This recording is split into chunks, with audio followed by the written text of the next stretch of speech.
네, 이강민의 잡지사 2월호 12번째 페이지. 왼손이 하는 일을 왼손도 모르게 하는 샤이가이 이성진 고생물학자 나왔습니다. 어서 오십시오. 안녕하세요. 지난 시간에 녹화를 마치고 저희가 엄청난 사실을 알게 됐습니다. 이게 뭐 저 같은 사람한테는 굉장히 대단한 업적 같이 들려서 많이 놀랐는데 그냥 아무렇지도 않게 쓱 흘리고 가셔서 저희가 되게 당황했거든요. 여러분, 공룡 중에 고비랍토르 미누투스, 네메그토니쿠스 키투스, 나토베나토르 폴리돈투스, 이렇게 이름부터 굉장히 좀 있어 보이는 친구들이 있는데 이 공룡들에게 이름을 붙여준 사람이 바로 제 옆에 있는 이성진 연구원이라고. 사실입니까 이거? 네, 맞습니다. 이거 이름을 하나하나 지어주신 거예요? 네, 그렇죠.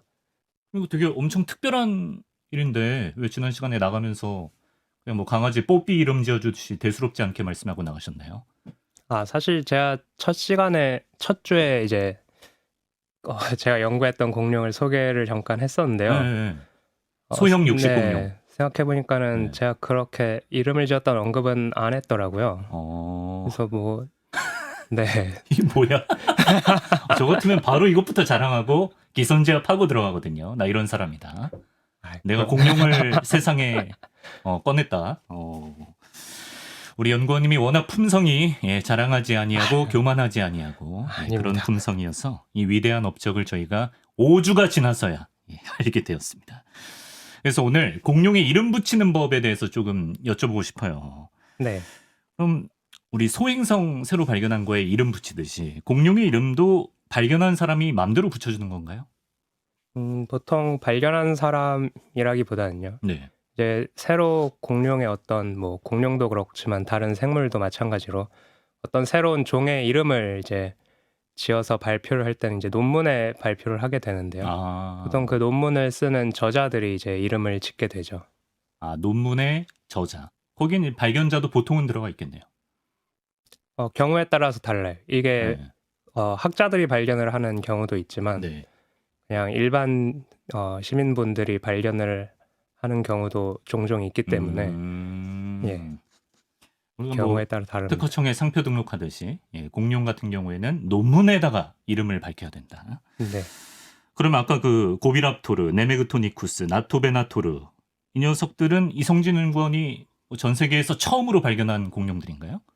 네, 그렇죠. 이건 맞군요. 네. 언제 어디서 발견하셨어요? 이 공룡 화석 자체를 제가 발견한 건 아니고요. 네. 이 공룡은 사실 2008년 2009년 이때쯤 발견이 화석 자체는 됐는데요. 그런데 이제 논문을 제가 발표를 한 거는 이제 2019년부터 작년까지 해가지고 발표를 한 거죠. 10년 정도가 지나서야. 네, 맞습니다. 장명을 하셨군요. 네. 이 대단한 일을 너무 대수롭지 않게 말씀하시니까. 알겠습니다. 공룡 이름과 관련된 이야기는 조금 있다가 더 자세히 나눠보기로 하고. 궁금한 게 약간 직업탐구 느낌으로 답사 같은 거 고생물학자들은 해외로도 많이 다니실 것 같아요. 뭐 화석 발굴이라든지 어떻습니까? 네, 그러니까 고생물학자들은 이제 화석이 있는 데면은 어디든 가는 걸 좋아하는데요. 그래서 국내로도 저희는 많이 다니고요. 네. 해외는 주로 저희 연구실에서는 이제 몽골을 많이 갑니다. 몽골? 네. 그러니까 그 몽골, 고비 사막 이쪽이 공룡 화석 쪽에서는 되게 핫 플레이스라고 들었는데 맞습니까? 예, 맞아요. 왜 그렇죠? 세계에서 이제 공룡 화석이 제일 많이 발견되는 곳 중에 하나가 이제 몽골인데요. 몽골의 고비 사막이 넓게 펼쳐져 있는데 주로 이제 화석은 그쪽에서 많이 발견이 되거든요. 왜 그럴까요? 그쪽에 공룡들이 왜 좋아했을까요? 일단은 공룡 화석이 많이 존재하는 것도 있지만 이게 공룡 화석을 발견을 하려면 일단 그 화석이 있는 지층이 넓게 퍼져 있어야 되고요. 일단 그 조건을 일단 고비 사막이 만족을 하고요. 그리고 사람이 좀 적게 살아야겠죠, 아무래도. 왜냐면은 이제 도시 개발을 하고 하면은 이제 아스팔트로 덮인다든지 이런 건물에 이제 아래에 깔린다든지 하면 이제 발견을 못 하니까요. 보존을 위해서는 사람이 적게 살아야 되는데. 네, 사막이 그래서 굉장히 좋은 조건을 가지고 있고요. 그리고 나무나 풀도 이제 적어야 되기 때문에 그것도 이제 사막이 아주 유리한 점이겠죠. 야, 그럼 올해도 몽골 가십니까? 네, 저희 연구실에서 야. 이제 매년 여름마다 이제 몽골 방문을 하고 있습니다. 멋있네. 거의 뭐 인디아나 존스네. 아니, 그럼 궁금한 게 화석을 만약에 발견하면 그거 막 붓 같은 걸로 이제 먼지 털어내고 이렇게 망치랑 정으로 이렇게 뭐 깨부숴서 이렇게 조각 내고 이런 것도 직접 고생물학자가 하는 건가요?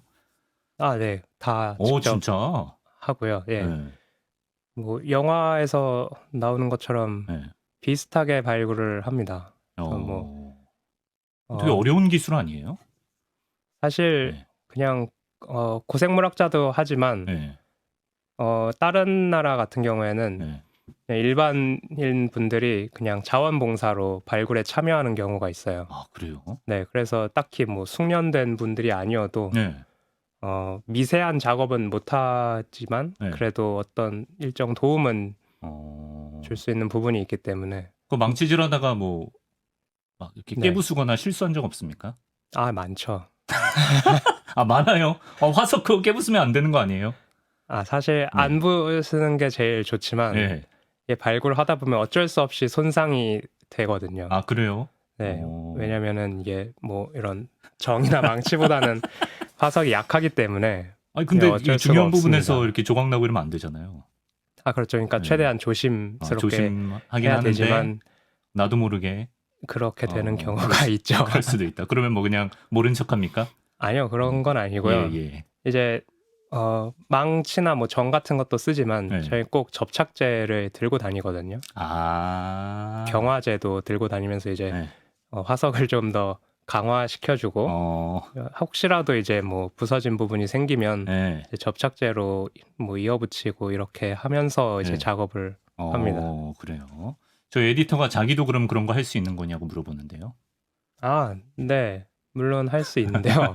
네, 우리나라에선 사실 그런 자원봉사 프로그램이 잘 활성화가 안 돼 있어서 미국 같은 데 가시면은 이런 지역의 자연사 박물관이라든지 이런 데서 이제 발굴을 떠날 때 그런 자원봉사 모집을 하거든요. 아, 알겠습니다. 저 에디터는 제가 고성으로 출장 한번 보내겠습니다. 예. 네. 아, 그럼 그 화석은 발견한 사람이 소유권을 갖는 거예요? 아니면 뭐 어디다가 보고를 해서 뭐 기증을 해야 됩니까? 어떻습니까? 우리나라 같은 경우에는 네. 법으로 화석은 모두 국가 소유로 정해져 있거든요. 그래서 화석을 마음대로 우리나라 안에서 캐서 갖는 건 사실 법에 위반되는 행위고요. 몽골에서 발견했으면요? 몽골은 더 엄격합니다. 아, 그래요? 네. 그래서 무조건 국가 소유인 것도 똑같지만 몰래 이렇게 뭐 반출하거나 하면은 안 되고요. 그럼 서울대 그 연구팀에서 가서 몽골에서 발견한 것도 몽골에 두고 와야 되는 거예요?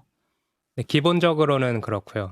저희는 이제 뭐 몽골 그 정부 기관과 협력을 해서 일을 진행을 하는 거기 때문에 다 그 화석지 자체도 이제 허가받고 나서야 들어갈 수가 있거든요. 그래서 네, 그런 것들은 다 그런 식으로 진행하고 혹시라도 저희가 이제 뭐 연구를 할 때는 뭐 이런 공식적인 절차를 밟아서 화석을 저희 연구실로 이제 잠깐 임대를 하는 식으로 하는 거죠. 네.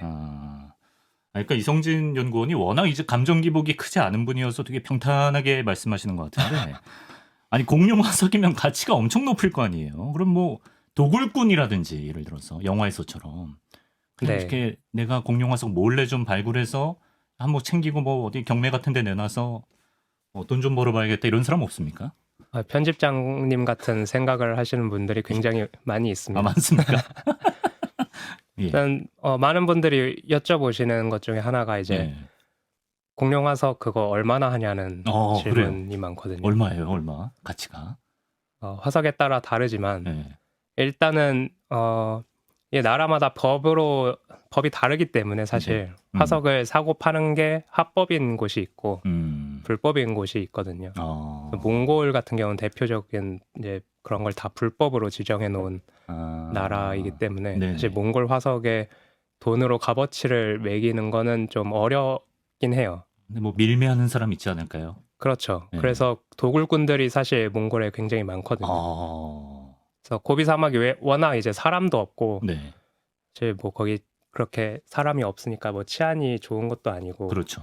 그래서 도굴꾼들이 많이 이제 화석을 도굴을 해가는데 그런 것들을 이제 보통 뭐 이런 뉴욕의 경매 내놓는다든지 뭐 이런 경우가 있어요. 음. 그래서 되게 유명한 케이스가 이제 몇 년 전에 네. 굉장히 큰 육식 공룡 화석이 뉴욕에 이제 경매로 나온 적이 있는데요. 네네네.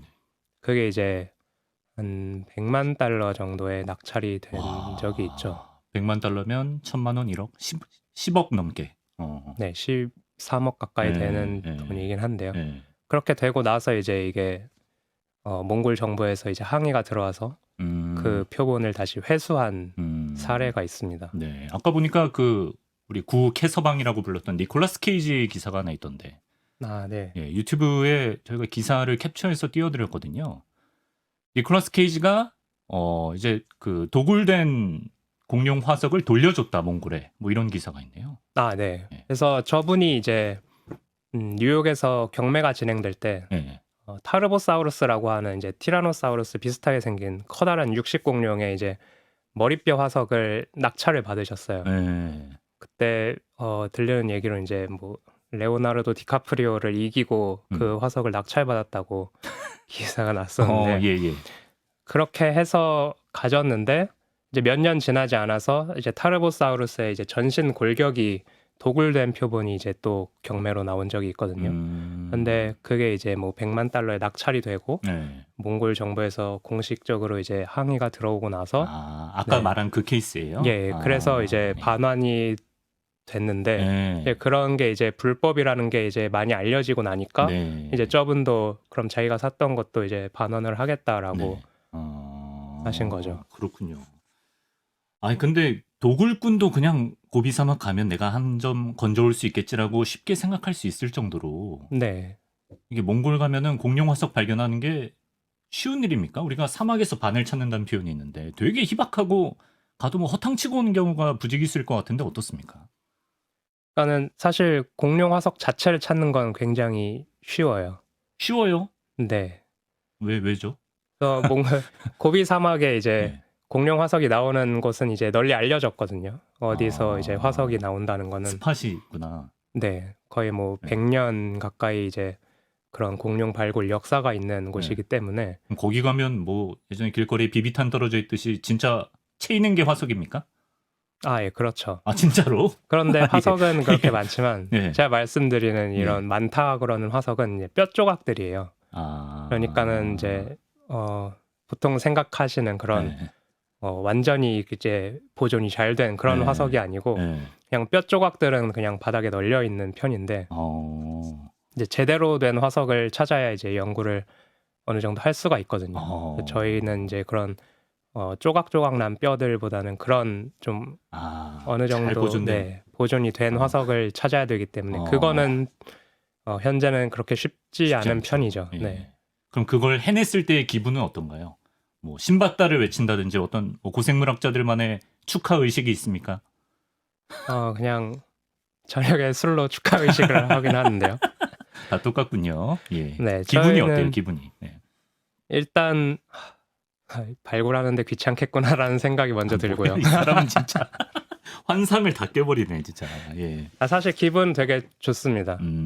화석 찾는 거를 워낙 이제 보통 고생물학자들이면 화석 찾는 거 좋아하는 사람들이고, 저도 마찬가지로 이제 화석 찾는 거 자체는 되게 좋아하기 때문에 그런 뭐 좀 온전한 표본이 있으면 굉장히 기분이 좋죠. 근데 사실 처음 이제 발굴을 하기 전까지는 이 화석이 얼마나 온전히 보존이 돼 있는지를 모르기 때문에 이제 발굴을 어느 정도 하다 보니까 이게 화석이 굉장히 좋은 표본이다라고 생각이 들고 그때 이제 딱 기분이 좋아지죠. 산산 뿌리가 딱 보이는 순간. 뭐 비슷한 것 같습니다.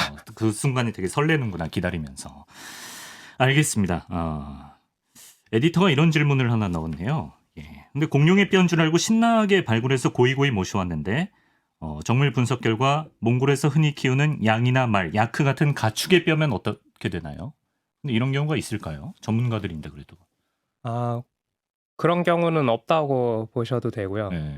그러니까는 확실히 이제 몽골 가면은 거기에 이제 뭐 낙타라든지 말 같은 이런 다른 커다란 동물들이 많아서 그런 동물들 이제 뼈들이 널려 있긴 한데요. 사실 그런 현생 생물의 뼈하고 화석이 된 뼈하고는 쉽게 구분이 되기 때문에 그래요. 네.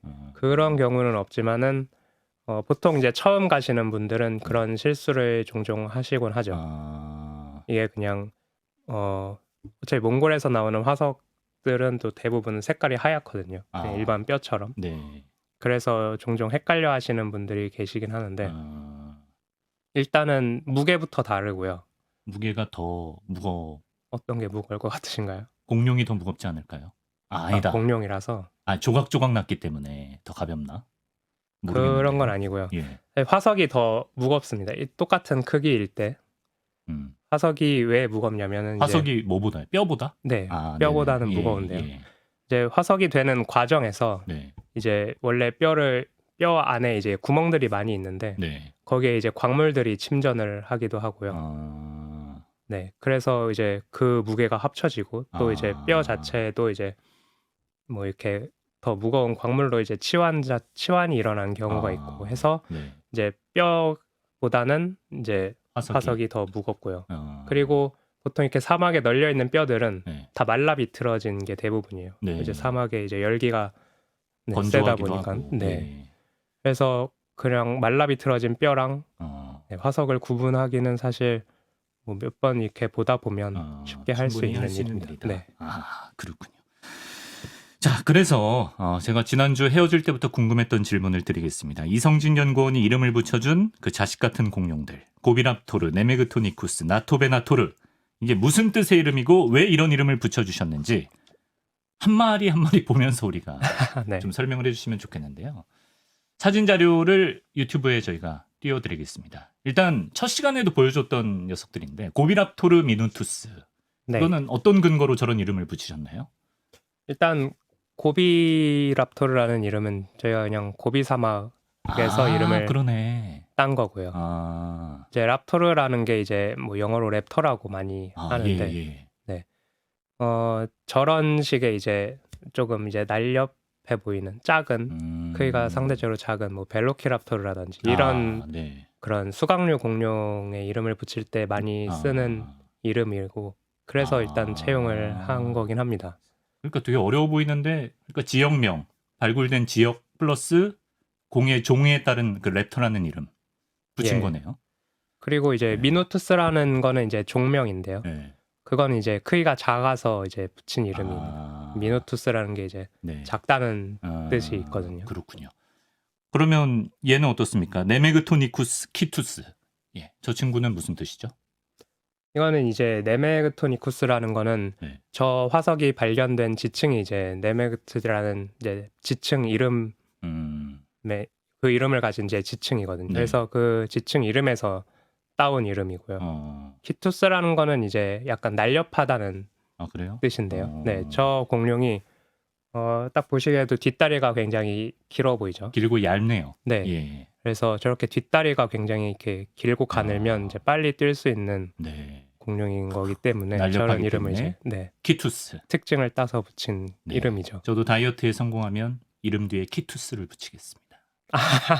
성공하시길 빌겠습니다. 다음 공룡 나토베나토르 폴리돈투스 볼까요? 여기 돈자가 들어가는 게 저랑 좀 어울리는 것 같은데. 예. 네. 어떤가요? 나토베나토르라는 이름은 이제 수영하는 사냥꾼이라는 뜻인데요. 저 공룡이 이제 반수생을 생활을 했던 이제 물속을 왔다 갔다 하는 수륙 양용. 그런 공룡이었기 때문에 저런 이름을 붙였고요. 이제 폴리돈투스라는 말은 이빨이 많다는 뜻이에요. 이빨이 많다. 네.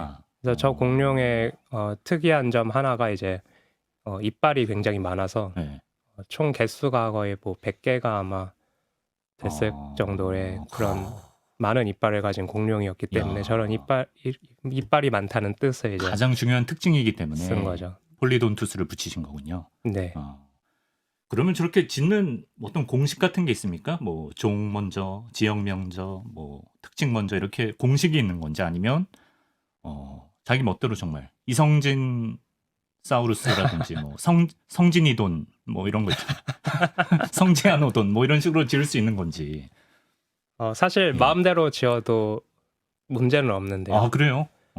그런데 보통 이제 비윤리적인 용어를 쓴다든지 아니면은 자기 자신의 이름을 넣는 그런 거는 좀 지양하죠. 아, 지양할 수는 있는데 그러니까는 예. 보통 하지 않습니다. 그런 경우는 이제 자기 이름을 넣진 않아요. 네. 그래서 사람 이름을 넣는 경우는 있는데요. 네. 보통 어떤 뭐 좀 업적이 있는 뭐 학자의 이름을 넣어서 뭐 네. 기린다든지 아니면은 화석을 발견하신 분의 이름을 따서 넣는다든지 네. 그런 경우는 있습니다. 나중에 이성진 연구원도 화석 발견하면 이성진 노돈 나올 수 있는 거 아닙니까? 그러니까 제가 발표를 하는데 제 네. 이름을 넣어서 발표하는 거는 그 모양새가 네. 학계에서 용인될 수 없는 정도의 모양새다. 그런 거죠. 그렇군요. 화석을 발견을 해주시면 네. 제가 뭐 제가 발견을 해서 강민사우루스 같은 건 해드릴 수 있습니다. 오케이. 강민이 돈. 예. 강민이 돈은 너무 돼지 느낌이잖아. 예. 알겠습니다. 예. 자, 이렇게 공룡의 장명법, 또 약간 고생물학자의 어떤 답사 과정 이런 걸 한번 살펴봤는데요. 시간이 좀 남아서 다른 주제도 오늘 같이 풀어보겠습니다. 개인적으로 굉장히 좀 궁금했던 공룡의 짝짓기에 대해서 과연 공룡들은 짝짓기를 어떤 식으로 했을까 궁금하거든요. 근데 우선 공룡은 이제 화석이나 뼈만으로 암수를 구분하는 게 좀 용이한 편인가요? 어떻습니까? 사실 화석 뼈만 가지고 이제 성별을 구분하기는 굉장히 어렵습니다. 그래서 공룡에서 거의 알려지지 않은 것 중에 하나가 이제 성별인데요. 왜냐면은 그냥 뼈 화석만 주로 발견이 되기 때문에 어떤 뭐 성별을 특정할 수 있는 그런 특징이 남아있지 않은 거죠. 암수 구분이 어렵군요. 네. 그리고 워낙 이제 그 마리수가 화석으로 나오는 마리수가 적기 때문에 예. 어떤 성별이 구분되려면 네. 좀 숫자가 많은 거에서 네. 이제 딱 둘로 이렇게 나눌 수가 있어야 되는데 네. 그게 이제 공룡 같은 그런 커다란 동물로는 이제 힘든 거죠. 그럼 방법이 전혀 없습니까? 뭐 어떡하죠?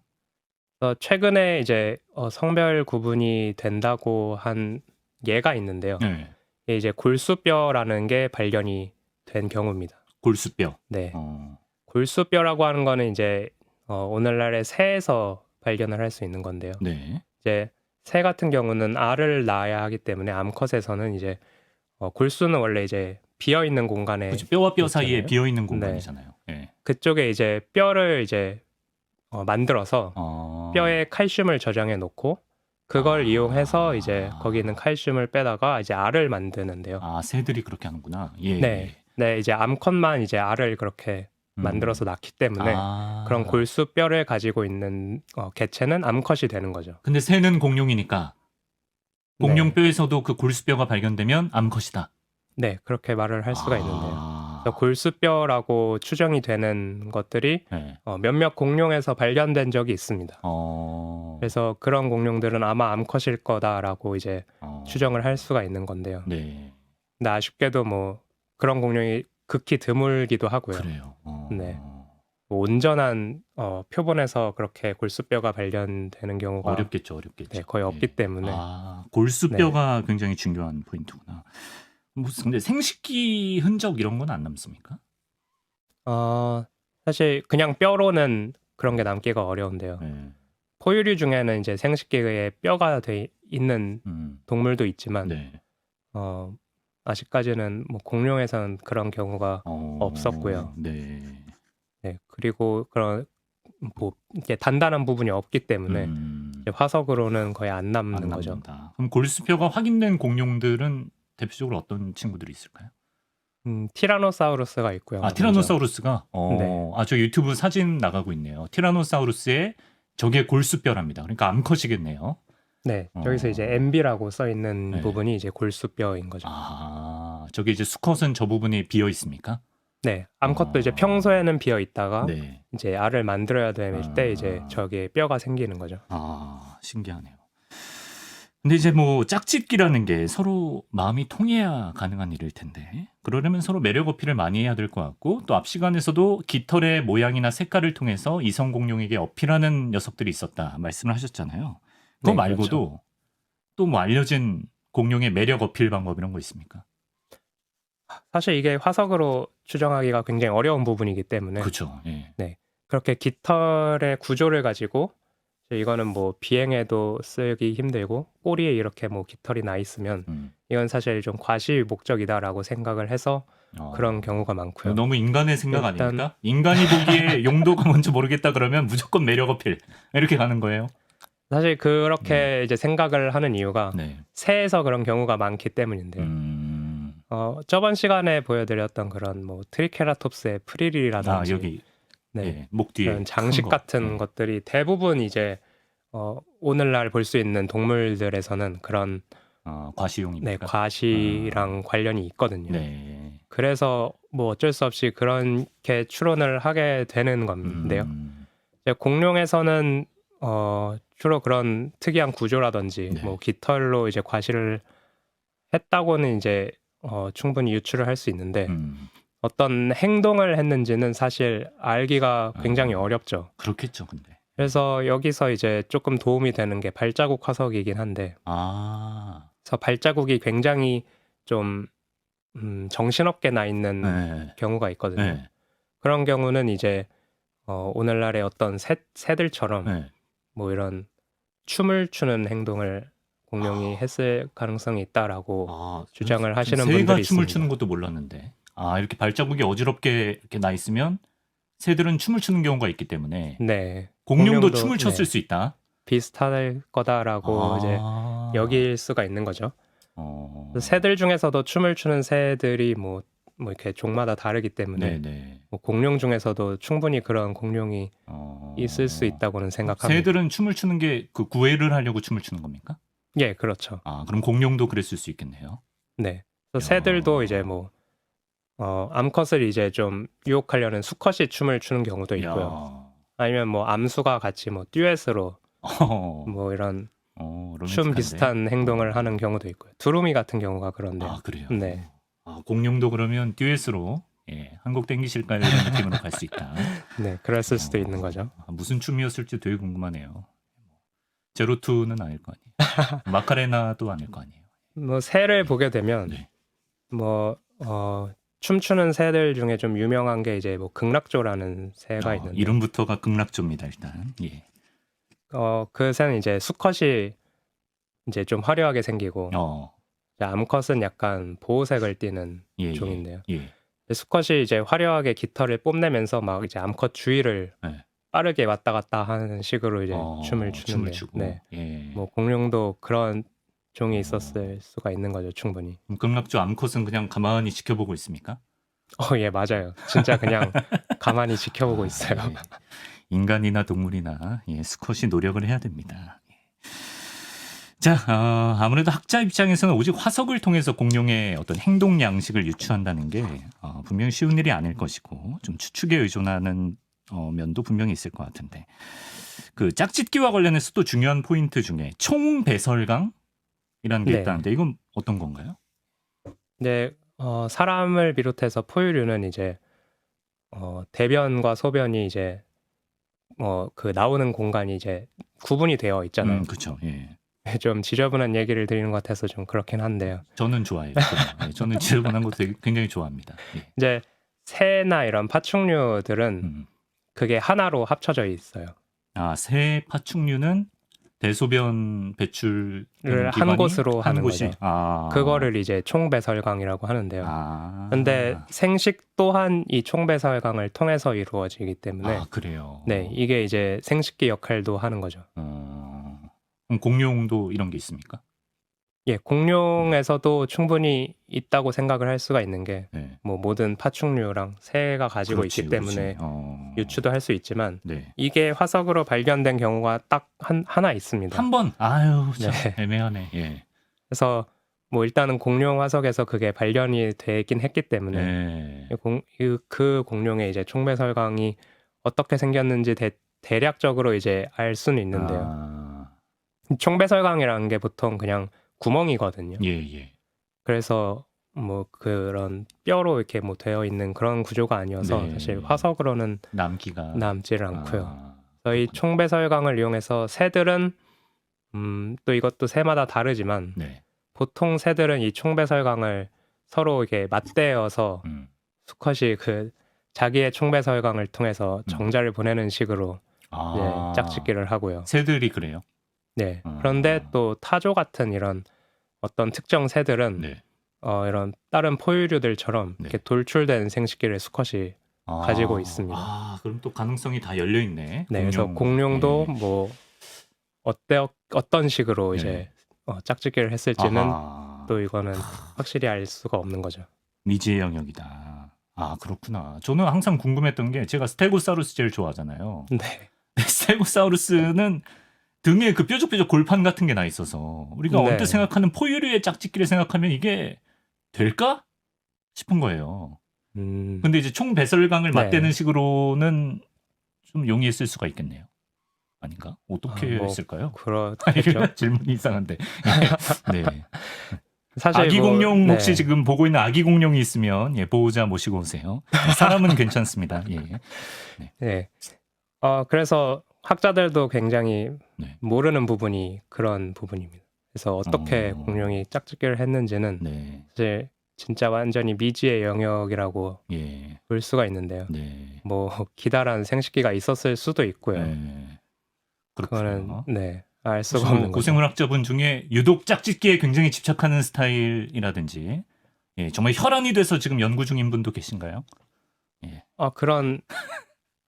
그런 부분에 특화돼서 연구를 한다기보다는 이제 전반적으로 그런 생리에 대해서 연구를 하시는 분은 계시죠.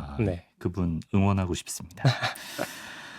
짝짓기 관련해서는 여전히 우리가 좀 상상할 수 있는 공간, 더 밝혀질 수 있는 공간이 많이 남아있다. 이 정도로 오늘 정리를 해보겠습니다. 여기까지 오늘 이성진 고생물학자와 함께 공룡의 이름은 어떻게 붙여지는 걸까? 그리고 공룡들의 짝짓기 조심스럽게 유추해 봤습니다. 이성진 선생님, 오늘도 고맙습니다. 네, 감사합니다.